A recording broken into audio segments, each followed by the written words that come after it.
18년이 지난데 한번 들어보세요. 지금은 150명이, 지금 성도들이 한 400명 가까이 됩니다. 150명이 서울에 서울역, 그 다음에 고속버스 터미널, 대학 캠퍼스, 군포, 용인 이런 곳에 흩어져 가지고 매주 토요일마다 4시간씩 전도합니다. 그래서 지금까지 여러분 18년 동안 몇 명을 접촉한 줄 아십니까? 이분들이 16만 명을 접촉했어요. 그 가운데 복음을 풀리 아주 온전하게 복음을 들었고 영접한 사람이 몇 명인지 아십니까? 4,000명입니다. 4,000명. 이 교회는 매년 여름에 200명이 넘는 지체들이 중국의 땅에 18개인가 28곳에 들어가서 복음을 영으로 전합니다. 지금까지 수백 명의 중국인들을 영접시키고 그 선교사랑 연결이 되어서 나왔습니다. 이 교회에 집사 임명 조건이 있습니다. 성경 22권 연구하고 20명을 거듭나게 해야 되는 것이죠. 살아있는 교회 있습니다. 영혼을 살리고 전도하는 교회는 결코 죽지 않습니다. 일당 천입니다. 그 옆에 대형 교회가 있지만 남부럽지 않습니다. 건물도 없지만 살아있는 거죠, 여러분. 그 세미나를 또 주강사로 섬겼던 최종상 선교사님은 1991년에 영국에서 영국 성도 7명과 함께 교회 개척을 시작하셨는데 8명이 신학생들을 초청해서 같이 전도대를 만들어서 1년 후에 65명을 전도해서 교회 출석을 하게끔 합니다. 그리고 6년 반 동안 그 교회 지역에 850가구를 5번 돌면서 매주 토요일마다 2-3시간씩 그 동네에 전도를 하였습니다. 심지어 그 복음의 씨앗을 뿌린 지 17년 만에 주님 앞에 돌아온 사람도 있습니다. 여러분, 성경은 우리에게 교회에 주신 최고의 사명, 죄송합니다. 불을 좀 껐나요? 너무 더워서요. 최고의 사명이 뭐냐면 바로 영혼을 구원하는 것입니다. 우리 성도들의 최고의 사명이 바로 영혼을 구원하는 일입니다. 그래서 예수님께서 그 사람들 강권해서 아주 강제적으로라도 이 자리를 데려와서 채우라는 거예요. 우리들에게 가장 중요한 기도 제목을 하나 일러주셨는데 그게 뭐냐면 출소할 일꾼이 너무 부족하니까 출소할 일꾼을 보내달라고 기도하라는 것입니다. 거기 한번 같이 읽겠습니다. 누가복음 14장 20절. 주인이 종에게 이르시되, 시작. 주인이 종에게 이르시되 길과 산울타리로 나가서 사람을 강권하여 데려다가 내 집을 채우라. 이에 제자들에게 이르시되 추수할 것은 많다. 일꾼이 적으니 그러므로 추수하는 주인에게 청하여 추수할 일꾼들을 보내주소서 하라 하시니라. 아멘. 우리는 누가 돌짝밭이고 누가 길가의 밭이고 누가 좋은 밭인지 몰라. 우리가 해야 할 일이 뭡니까? 씨앗을 뿌리는 겁니다. 복음의 씨앗을 뿌리는 거예요. 우리가 노방전도를 하러 나가다 보면 내가 아는 사람들에게 복음을 전한다는 게 얼마나 수월하다는 것도 알게 됩니다. 그래서 여러분, 이 종말의 때에, 주님이 오실 때에, 가까운 이때에 우리 성도들로 하여금 강한 성도들, 교회로 하여금 강한 교회가 될 수 있는 그 하나는 예수님이 말씀하신 이 미션 사명을 충성스럽게 감당하면서 복음을 전하는 성도, 복음을 전하는 교회가 돼야 될 줄로 믿습니다. 여러분, 전도하고 갔다 오면 세상이 할 수 없는 기쁨을 주세요. 이상합니다. 내가 가서 복음을 전했는데 얼마 전에도 영웅이가 가서 복음 전하다 핍박을 받고 기도 카톡에 올렸죠. 기쁨이 있어요. 하늘의 기쁨입니다. 하늘의 평안입니다. 진리에 대한 확신이 있습니다. 저 사람이 지옥에 갈 수밖에 없다라는 하는 그 영혼에 대한 안타까운 마음, 사랑의 마음을 주님께서 부어주시는 것입니다. 영혼을 사랑하고 구원하는 우리 모든 성도들 될 수 있기를 주님의 이름으로 축복합니다. 두 번째로 보면 이 종말의 때에 34절에 이렇게 나와 있어요. 너희는 스스로 조심하라. 이 조심하라는 것은 경계심을 가지고 살라는 거예요. 긴장하며 살라는 거예요. 마음을 집중해 살라는 건데 여기 보면 방탕함, 술 취함, 생활의 염려 이렇게 나옵니다. 이 방탕함들이라는 것은 춤추는 곳, 술집, 은밀하고 어두운 이런 곳에 가서 경박한 행동들, 그런 말들을 하는 걸 말해요. 그 다음에 술 취함들, 잘 알죠 여러분? 그 다음에 생활의 염려라는 것은 무엇입니까? 마음이 자꾸 나눠집니까? 근심과 걱정이 너무 많아서 마음이 자꾸 나누어지는 것을 말합니다. 이런 일로 인해서 어떻게 해요? 이런 일로 인해서 마음이 둔하여지고 영적인 감각들이 사라지게 되는 거예요. 재림에 대해서 잊어버리게 되는 거예요. 예수님의 오심에 대해서 잊어버려요. 종말에 대해서, 종말이 있다라는 것들에 대해서 잊어버리게 됩니다. 그래서 마음이 둔하여지는데 뜻밖의 그날이 예수님이 오신다는 것입니다. 그래서 이런 세 가지를 극복할 수 있는 이 세 가지는 소위 말해서 세속주의를 말해요. 세상에 푹 빠져 살아가는 삶을 말하는데 이 삶을 이기기 위해서 우리에게 주신 비책이 있습니다. 36절 말씀입니다. 같이 한번 읽겠습니다. 36절 시작. 이러므로 너희는 장차 올 이 모든 일을 능히 피하고 인자 앞에 서도록 항상 기도하며 깨어있으라. 이 모든 일이 뭐예요? 세상 가운데 마지막 시대 때 일어나는 여러 가지 종말론적 현상 속에서 우리가 이겨내는 것 뿐만 아니라 예수님이 다시 오실 때 그 예수님 앞에 서도록 우리가 항상 기도하고 깨어있으라는 거예요. 깨어있으라는 것입니다. 기도를 항상 하고 기도에 감사함으로 깨어있으라는 것이죠.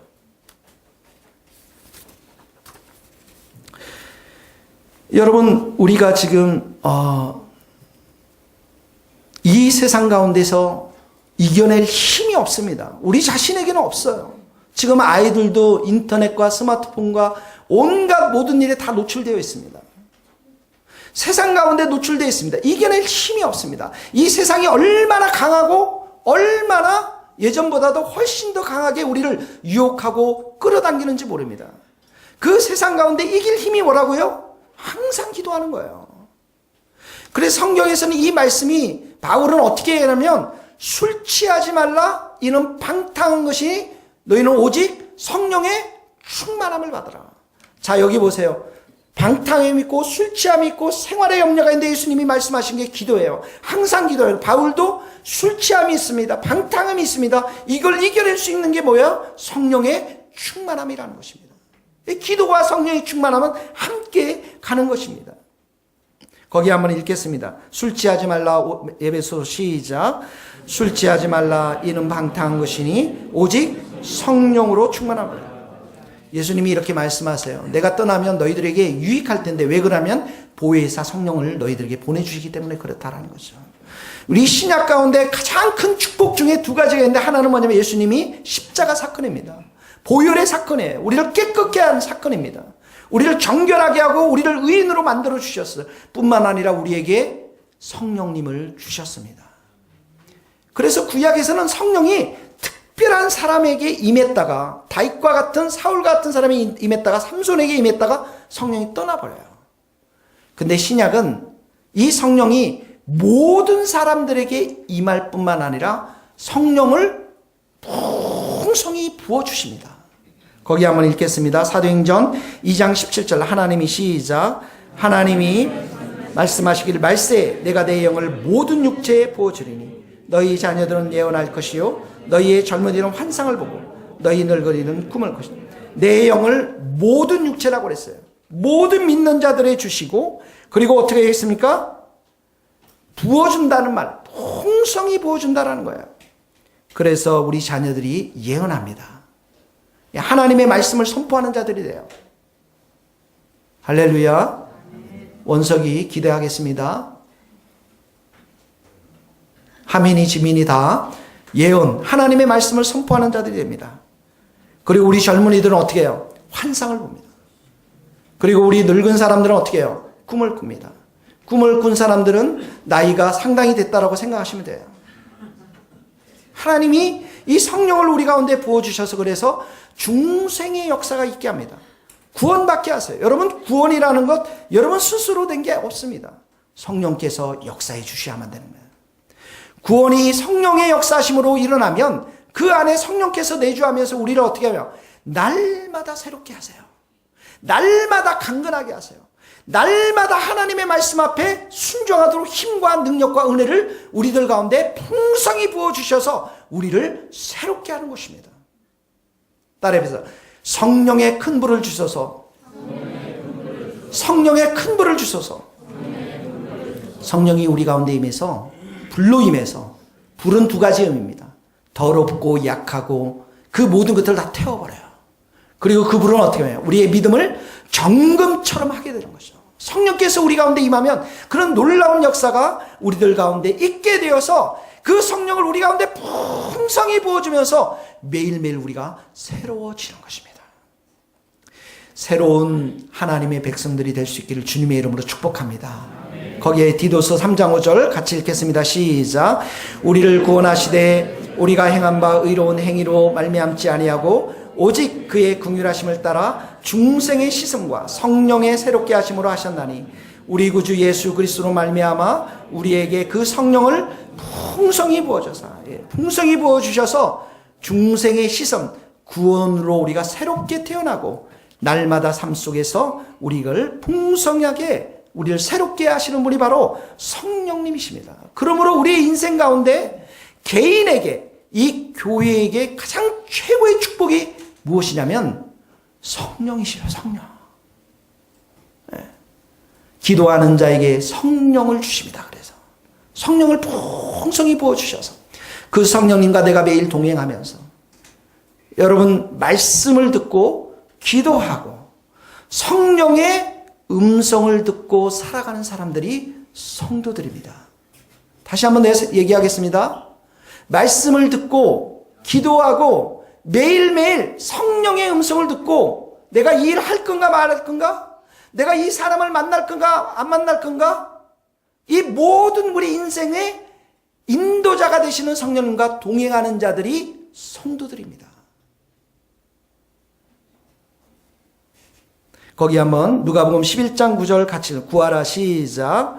구하라 너희에게 이르노니 구하라 그리하면 너희에게 주실 것이요 찾으라 그러면 찾아낼 것이요 문을 두드리라 그러면 너희에게 열릴 것이니 너희 중에 아버지 된 자로서 누가 아들이 생선을 달라 하는데 생선 대신에 뱀을 주며 알을 달라 하는데 전갈을 주겠으며 너희가 갈지라도 좋은 것을 자식에게 줄 줄 알거든 하물며 너희 하늘 아버지께서 구하는 자에게 성령을 주시지 않겠느냐.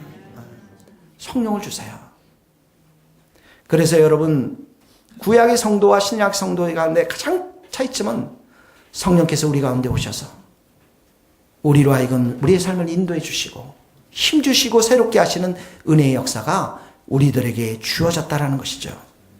성령과 동행하고 성령으로 충만할 때만이 종말의 시대 때 술 취하지 않고 방탕하지 않고 생활의 염려 가운데 세상 가운데 빠져서 살지 않는 비결이라는 것이에요.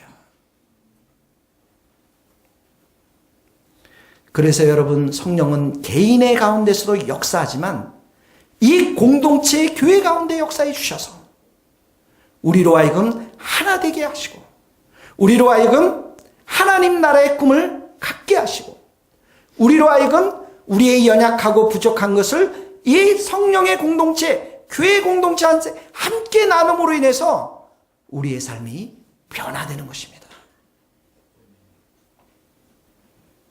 여러분 한 주간 동안 성령님의 음성을 듣고 사셨나요? 너무 중요한 말씀입니다. 큐티 꼭 하시고 큐티 말씀 들으세요. 부탁입니다. 함께 들을 때 이 공동체에 주시는 하나님의 메시지를 들을 수가 있는 것입니다. 여러분 교회는 다 달라요. 여기에 성격도 다릅니다. 날씨도 다릅니다. 성장 배경이 다 다릅니다. 모두가 차이가 있습니다. 학벌도 차이 나고 돈도 차이가 있습니다. 그런데 이런 차이들을 세상은 편견을 가지고 봅니다. 무시합니다. 갈등의 요소가 됩니다. 근데 교회에서는 어떻게 합니까? 이게 복음 안에서 하나가 되었어요. 한 몸이 되었다고요. 성령께서 이미 하나가 되게 했어요. 그래서 우리가 이 성령 안에서, 이 말씀 안에서, 기도 안에서 설 때 이 하나됨이 지켜지는 것입니다. 거기 한번 같이 읽겠습니다. 평안이 매는 줄로, 시작.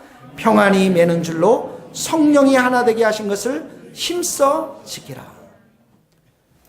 그래서 우리는 내가 예수를 믿게 되어질 때 머리 대신 예수님 앞에 다 접붙임이 되어서 한 가족이 된 것입니다. 정말 여러분 믿습니까? 여러분이 가족이에요. 가족에게는 어떻게 합니까? 내 마음을 내놓을 수 있어요. 나의 연약함을 이야기할 수 있습니다. 나의 부족함을 이야기할 수 있습니다. 도움도 청할 수가 있습니다. 가족 공동체예요. 그래서 우리가 이 속으로 안에 내 연약함을 고백하고 내 부족함, 약함을 고백할 때 우리가 어떻게 하면 서로 기도하고 서로 성령의 충만한 은혜를 사모하고 그러면서 삶이 변화되도록 우리를 불러주셨다라는 것입니다. 그래서 주일 예배만 드리고 가는 것 귀하지만 그것 이상으로 더 중요한 것은 우리의 삶을 함께 나누어야 합니다. 여러분, 우리는 다 연약한 사람이에요. 다 부족한 사람입니다. 여러분이 저를 알잖아요. 제가 얼마나 부족하다는 거 다 알죠. 모르는 채 하는데 다 알고 있어요, 제가. 여러분이 제가 얼마나 연약하고 부족한 사람인지를 다 알고 있다는 것을 제가 여러분 눈을 보면 다 알고 있어요.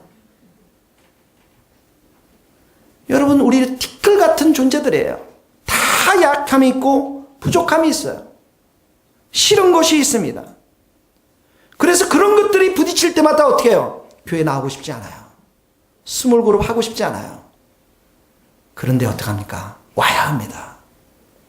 스몰 그룹 해야 합니다. 내 연약함을 고백해야 하는 거예요.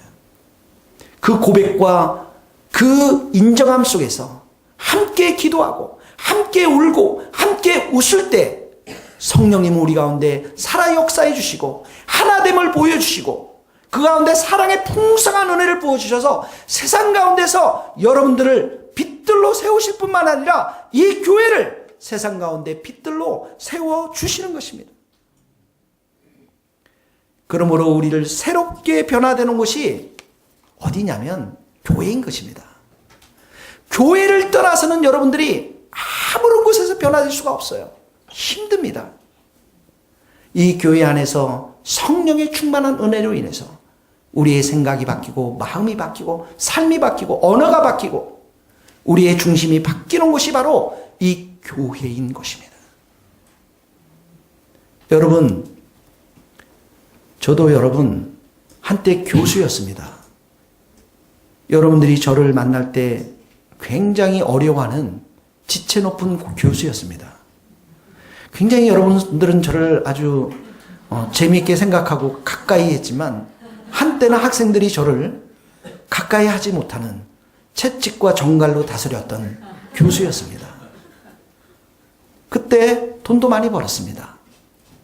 그때 많은 사람들이 저를 겉으로는 존경을 했습니다. 그런데 저는 그 모든 것들을 다 내려놓고 왔습니다. 왜 그렇습니까? 삶의 신앙의 현장이 아니기 때문에 그렇습니다. 현장이 없기 때문에 그래요. 토양이 아니기 때문에 그래요. 하나님은 교회의 토양을 통해서 이 현장을 통해서 성령을 부어주시고 이 가운데 우리의 삶이 변화되도록 새롭게 되도록 이 교회를 세우시고 우리를 불러주셨습니다. 그래서 우리 교회가 정말 기도하는 집으로 세워나가느냐, 우리가 기도하는 사람으로 세워나가느냐는 내 삶이 변화되고 내 가정이 변화되고 이 민족이 변화될 수 있는 첫 번째 길인 것입니다.